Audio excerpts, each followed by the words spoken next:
What happened? What was it made her do this? She hit her line in the sand. We all have them. We all have trigger points. We all have those things that'll make us go more than anything else. She knew this book was going to hurt her and she knew she couldn't beat it until it threatened her dog. And then all bets were off. There's no saying in the combat world, everybody wants to be a beast until it's time to do beastly things. But what happens in a situation where it's not you that's being beastly, it's an actual beast? Let's find out who wins in Man versus Nature in this week's reality check. Oh my God! Back up. One baby bear. Baby! Baby, come! No!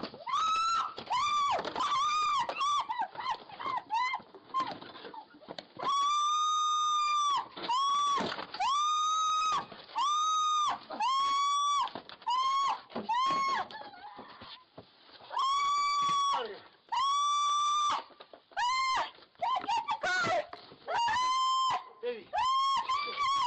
I can't get in the car. It's locked. Oh, shit! Get around the other side of the car, then. Baby, come here. Baby, come here. Get in. Wait, come on, girl. Open the car. Open the car. Open the car. Wanda, open the car. In there, girls. Oh. This video actually came into my feed the other day, and it was one that I thought had such a fascinating insight into some of the realities of combat, it was well worth doing a reality check on. As you can see from it, we've got a woman who's on a driveway, and all of a sudden, without warning, boom, big rack of buck lands there. For those of you that don't know, and think of deers as Bambi, and little fawns, and scampering in the woods, you get a buck with a full rack of horns on there, that is a handful for you. That is one dangerous animal, certainly not one to be tangled with. What's interesting in this video is you'll notice straight away she knows this. This is an experienced woman.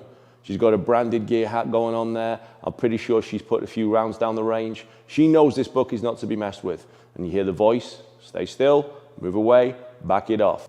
This is actually one of the great truths of nature. Generally speaking, most animals out there don't want to fight you. Even the more aggressive ones will tend to avoid confrontation because in their nature, their confrontation is reserved for prey. If they start fighting and get injured in that fight, they might walk away from the fight, but they won't be able to hunt and they won't be able to survive for the rest of the season. If only humans were this smart. In this situation, she's backing off. She knows this is not a fight she's ever going to win, and she knows this is one dangerous animal in front of her. And then the little dog gets involved, and the little dog decides he's going to defend his pack. It's at this point that the woman decides, don't you hurt my dog, and she screams and attacks the buck, and everything goes south from here on in. The buck attacks her, the buck gores her. It's actually quite bad from what the medical reports are saying afterwards, and this is one of those situations which is now potentially fatal. This is a life and death situation. She's being gored and attacked by a wild animal. Thankfully, there was someone else there that had experience and the wherewithal to grab that buck by the rack and lead it away. What happened? What was it made her do this? She hit her line in the sand. We all have them. We all have trigger points. We all have those things that'll make us go more than anything else. She knew this buck was going to hurt her and she knew she couldn't beat it until it threatened her dog. And then all bets were off. The emotion kicked in, the fight or flight response went straight from flight rather right into fight, and then it was going on. How many times do we see those situations arise in the bar, on the street, in household settings? Someone hits the wrong button. They say the wrong thing at the wrong time, and every single rational thought process goes out the window, and they swing punches, they engage, they grab bats, they grab knives, they grab anything lying around, and they lash out at things. We are not beast guys. Despite the marketing hype, despite the t-shirt slogans that you see people carrying around, we're a higher evolved species than that. And it's about time we started acting like it. If you know what your line in the sand is, good for you. But if it's a line in the sand that doesn't need to be one, you may need to rethink some of your strategies and processes. When emotion overrules, we react. When we can keep our emotion in check, we respond. One of these we don't have control over. One of them we do. And only one of these will lead us to doing correct courses of action in high adrenaline situations when it is fight or flight. Do I need to punch that guy because he doesn't like my sports team? Does he not like the same professional wrestler that I like? Does he think that Hulk Hogan shouldn't have gone, sort of beat the Ultimate Warrior at WrestleMania 6? Who knows? It's still not worth arguing over. But we do.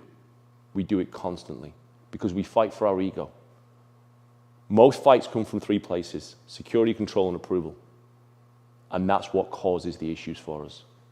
If we can stay out of those territories, and if we can keep our responses as emotional free as we can, even in high stress situations, our responses are going to be the correct responses, or at least considered responses that we can explain. And we can prevent someone dying from our hands, and we can prevent ourselves dying at their hands. This has got to be a good thing, guys. As I said in the Road Rage one, we're better than this. And that's my challenge to you. Be better. That's all for this week, guys. Thanks very much for joining us. Slightly different one. If you'd like to see more Man vs. Beast videos, please do send them in to us. As always, like, subscribe, and share. You can find me on Twitter at Aftermathmatic, Facebook, Aftermath the Fight After the Fight, and my new YouTube channel, Aftermath the Fight After the Fight. Any subs you can throw that way would be greatly appreciated. It all helps us produce this content and share it out with you. And as always, please go to my brother's site, the Budo Brothers. They got the best gear out there. It will last you a lifetime. It will serve your training needs. And when you're training with the good gear, it means you're training well. When you're training well, you get your emotions under control and you won't start fist fights with bugs. I'll see you next time.